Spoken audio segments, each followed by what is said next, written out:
Alrighty, welcome back to the channel, guys. As you may see here, it looks like I'm done, which pretty much I am. I think this is part 4 of the ECU install.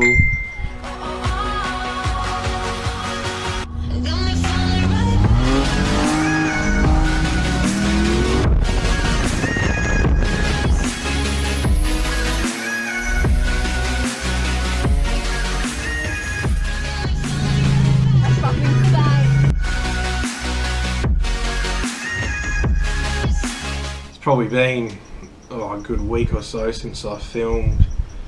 I think going back to the first video, I think I said the date was like the 27th of April. It is the 13th of May now. Just a reference. Yeah, we'll get into it. So, all the wiring's done, it's pretty much ready to go into the car. It's just the coil brackets I'm going to make actually, but I can at least sit them in the car and get it to run as it is anyway. So basically I will probably grab the GoPro from here and hold it in my hand and film from here on, giving you guys a close-up of what's been going on. So I'll switch to that and get back to you guys. So GoPro's in the hand now. That's probably why it's a little bit shaky and whatnot, but we'll switch around to this view. So as you guys can see there, everything is wired. I have all my relays there, ECU, injectors, coils, the 12 volt ignition, and fuck knows, because don't have a use for that yet, hence the empty pins there.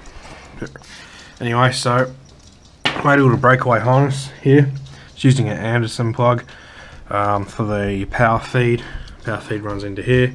This bolt here. The grounding goes there, which also then runs into here. So that powers up this fuse block. And while some people were saying, why am I using 2 fuses? Basically, JCar had run out of stock of all these relays without fuses, so is what it is. I don't really give a fuck.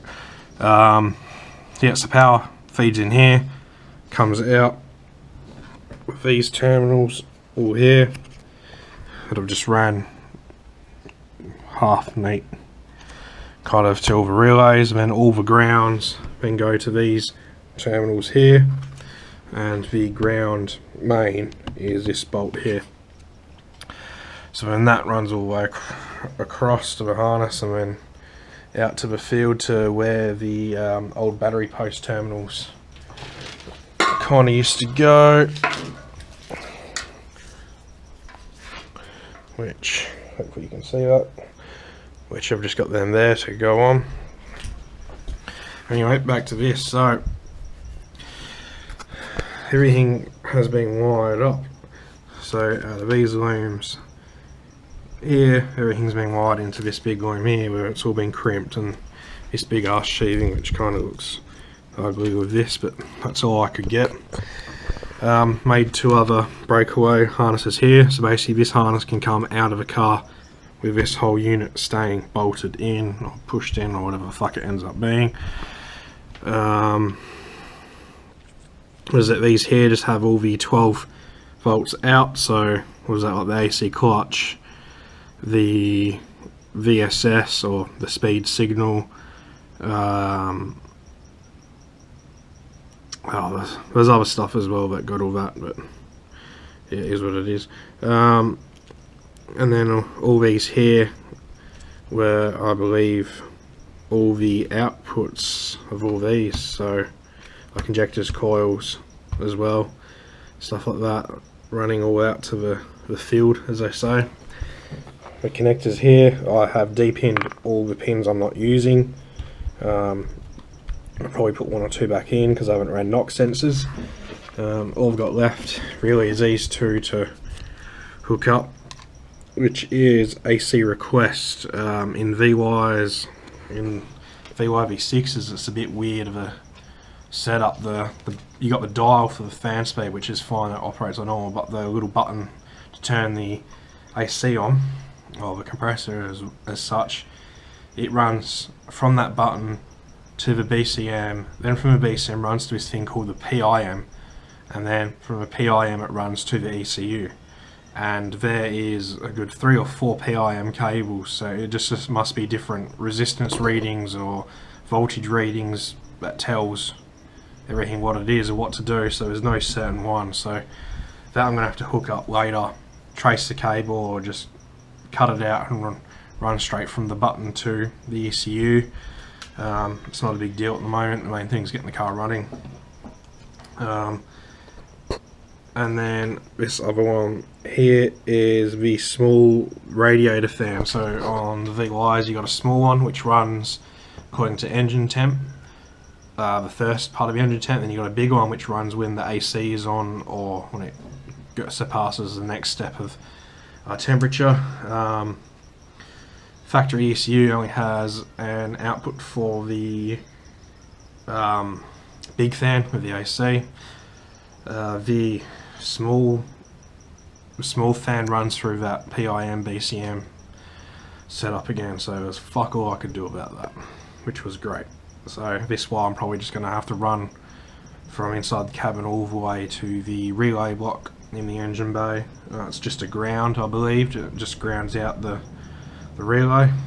But for now anyway, the big fan will turn on. I've set it at like 85 degrees or something, really low, plus when the AC is on it will turn on, and I'll just jimmy up the wiring to turn both on and get them to run at full speed. Yeah, but we'll get back into the room. So it's all just run here and across, and then this here is the grommet, goes through a firewall, and out of there I have just, I will eventually put a plug on, but for now it's just going to be these little crimps for the Mac solenoid. And we've got other breakaway harnesses. This one here is for the coils. There's one here for the injectors, and then basically, as you can see here, it just runs out to where everything goes. This here is for the fuel pressure sensor, which my tuner's a Link supplier, so they were out of stock, so when you get Sam I'll whack them on and probably going to tape this bit up, make it a bit neater. And then the only other stuff I got to do is at the gearbox. With all this coronavirus shit, I was never going to get all the plugs and whatnot in time if I ordered online, so I'll just cut off my old loom and terminate them. Just left these extra long ones, VSS here, or the Speedo. The other one's just reverse light switch.